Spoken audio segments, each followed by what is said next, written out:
ध्यान से देखिए। तलाक तलाक तलाक, ये रही महर की रकम, अब आज से हमारा कोई रिश्ता नहीं है। तलाक बिद्दत कहते हैं इसे, जो इंसान ने बनाया, कुरान से अलग। मतलब शरीयत के हिसाब से ये तलाक जायज नहीं है? तलाक के तरीके और शर्तें कुरान में लिखी हैं। तलाक को 3 महीनों की मुद्दत में दिया जाए, जिससे सुलह का मौका मिले।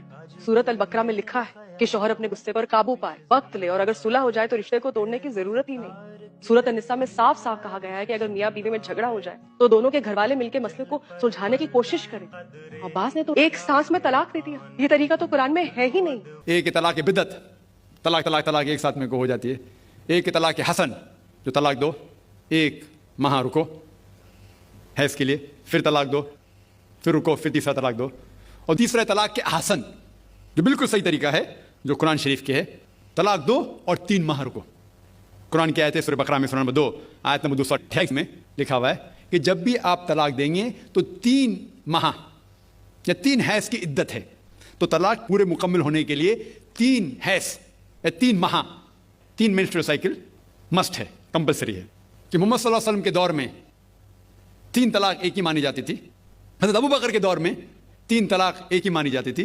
हज़रत उमर के पहले 2 साल के दौर में 3 तलाक एक ही मानी जाती थी। लेकिन उसके बाद हज़रत उमर रज़ियल्लाहु अन्हु उस सिचुएशन को देख के वो कहते अगर कोई शख्स 3 दे दिया तो 3 हो जाती है। लेकिन अगर आप कुरान की रोशनी में पढ़ते हैं, कुरान में तलाक का जिक्र किया गया है सूरह बकरा में सूरह नंबर 2 आयत नंबर 228 से लेकर 240 तक, और सूरह तलाक में सूरह नंबर 65 आयत नंबर 1 से 7। जो कुरान मजीद में तलाक का जिक्र है उसके अंदर यह है कि कभी कोई डिफरेंस ऑफ ओपिनियन, कोई झगड़ा हो जाता है शोहर और बीवी में, तो पहला शोहर बीवी बैठ के बात करे। बीवी में नमक ज्यादा डाला, बोले आपको नमक कम चाहिए, मामला सुलझ जाएगा, बैठ के बात करो।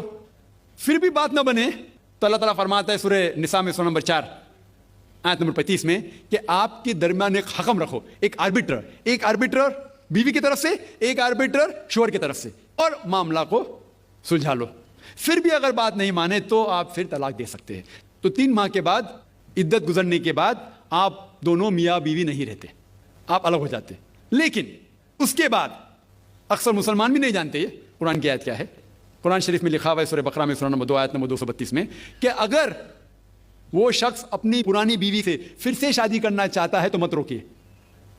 तो अगर तलाक हो चुका है सही तरीके से, तलाक के आसन के तरीके से, और 3 माह हो गए, इद्दत गुजर गई, 6 महीने बाद अगर लगा भाई जो मैंने क्या गलत किया, मैं फिर से शादी करना चाहता है, तो वो आदमी अपनी पुरानी बीवी से फिर से निकाह कर सकता है, लेकिन नया निकाह, नया महर।